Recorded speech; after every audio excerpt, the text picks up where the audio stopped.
ఓం శాంతి.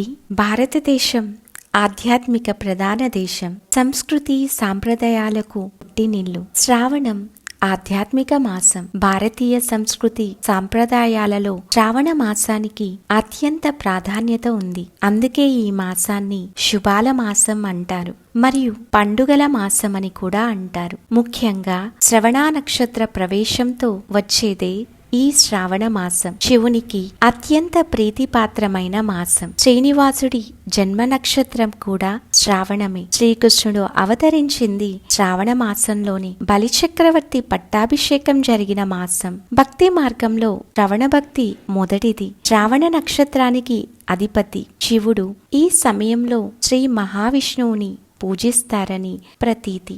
అందుకే శ్రావణ మాసం ప్రత్యేకతను సంతరించుకుంది. పూజలు, పునస్కారాలు, వ్రతాలకు పెట్టింది పేరు. చెట్లు, తీర్థాలు, వన భోజనాల పేరిట భక్తులు పుణ్యక్షేత్రాలను సందర్శిస్తుంటారు. ప్రతిరోజు ఒక దేవతను పూజిస్తారు. సోమవారం శివుడిని, మంగళవారం ఆంజనేయుణ్ణి, విఘ్నేశ్వరుణ్ణి, మంగళ గౌరీని, బుధవారం శివకేశవులను, అయ్యప్పను, గురువారం దక్షిణామూర్తిని, శుక్రవారం మహాలక్ష్మిని, శనివారం శ్రీ వెంకటేశ్వర స్వామిని, ఆదివారం సూర్యుణ్ణి ఇలా పూజిస్తూ ఉంటారు. మరి ఇందులో ఒక్కటైనటువంటి శ్రావణ శుక్రవారం రోజు చేసుకునే వర మహాలక్ష్మి వ్రతం అందరికీ, విశేషంగా మహిళలందరికీ ఈ వరలక్ష్మి వ్రతం యొక్క శుభాకాంక్షలు. వర అనగా వరాలను, ఆశీర్వాదాలను ఇచ్చేటటువంటి దేవి అని అర్థం. ఈ పండుగ కేవలం ఆధ్యాత్మిక,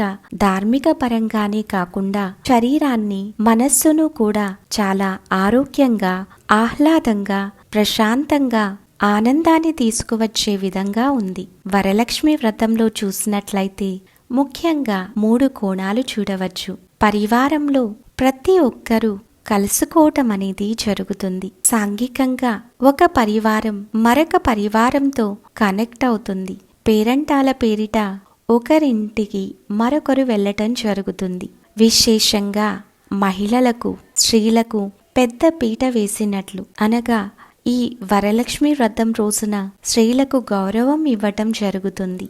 లక్ష్మి అనగా లక్ష్యము అని సంస్కృత శబ్దం నుండి ఈ పదం రావటం జరిగింది.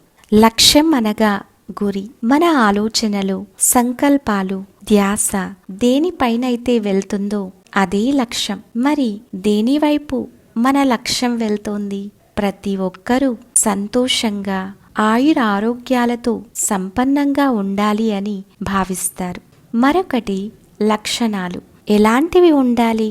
సంపూర్ణ సుఖ సంతోషాలు ప్రాప్తించాలి అంటే. కావున మహాలక్ష్మి అంటే సుందరమైన, సాత్వికమైన, దైవీ సంస్కారాలు, లక్షణాలు కలిగినటువంటి దేవత. వరలక్ష్మీదేవి మనకు వరాలు, ఆశీర్వాదాలు ఇస్తారు. ఎటువంటి ఆశీర్వాదాలు ఇస్తారు?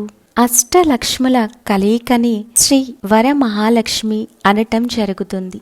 అందులో మొదట ధనలక్ష్మి అనగా కేవలం సంపద సమృద్ధిగా ఉండటమే కాకుండా జ్ఞాన సంపదతో కూడా నిండుగా ఉండటం. మరొకరు ధాన్యలక్ష్మి అనగా ఈ భూమి యొక్క సమతుల్యతను తీసుకురావటం కోసం సృష్టిలో ఆహార ధాన్యాలు అన్నీ ఉన్నాయి. దీనితో మన శరీరం పౌష్టికంగా తయారవుతుంది. మరి మన మనస్సు శక్తివంతంగా అవుతుంది. సిరి సంపదలు ఇచ్చేటటువంటి దేవి అని అర్థం. ధైర్యలక్ష్మి అనగా మానసిక, శారీరక, ఆత్మిక ధైర్యం, ఓపిక, నమ్మకం, విశ్వాసం ఇటువంటి అన్ని గుణాలు ఇచ్చేటటువంటి దేవత. తరువాత విజయలక్ష్మి. పైవన్నీ ఎవరి వద్దైతే ఉంటాయో వారి జీవితం నిజంగానే సక్సెస్ఫుల్ గా ఉంటుంది, అనగా సఫలత లభిస్తుంది. తరువాత ఆదిలక్ష్మి అనగా మొట్టమొదటి నుండి ఉండేటటువంటి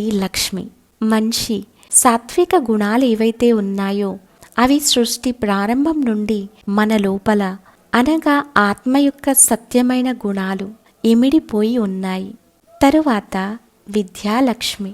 విద్య అనగా పాఠశాలలో చదివే విద్య మాత్రమే కాదు, సత్య అసత్యాల తారతమ్యం గమనించే విచక్షణ జ్ఞానం, అనుభవం ఇవి కూడా విద్యే. సమయానుసారంగా పరిస్థితులలో సమయస్ఫూర్తిగా వ్యవహరించటం ఇది కూడా విజ్ఞానమే. మరొకటి గజలక్ష్మి అనగా ఏనుగుకున్నంత శక్తి. మానసికంగా, శారీరకంగా, ఆధ్యాత్మికంగా అన్ని విధాల దృఢత్వానికి గుర్తు గజలక్ష్మి. మరి చివరిగా సంతానలక్ష్మి.